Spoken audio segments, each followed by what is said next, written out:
Sovereignty and interference are two important concepts in the way politics work around the world.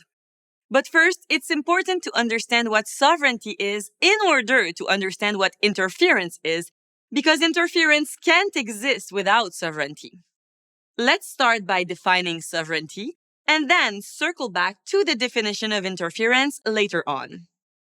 Sovereignty is the absolute power of a state to govern itself by making its own laws and enforcing them on its territory and its people. A sovereign state is independent, meaning that it cannot be controlled by any other nation or institution. In simple terms, sovereignty is like being an adult and having your own place. You make the rules in your home. No one can tell you what to do or how to do it. You are free and responsible for your own actions. The same applies to state sovereignty. The state decides how it wants to run its territory. Another state can't force it to do anything. It can make suggestions and express its disagreement, but it can't impose anything on another state. It would be like your parents telling you they don't like something about your house. They have the right to tell you, but they can't make you change it.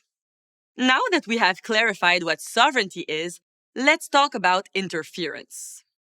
Interference is the involvement of a state or international organization in the political, economic, social, cultural, religious, or humanitarian affairs of another country without its permission. In other words, interference is when a state's sovereignty is not respected. Imagine that your house is Canada.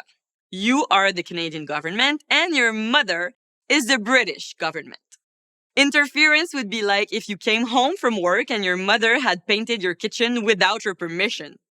This would likely cause a bit of tension between you and your mom.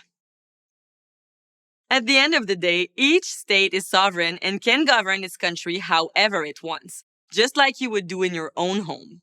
States and international organizations such as the UN cannot interfere in the governance of a country without its permission.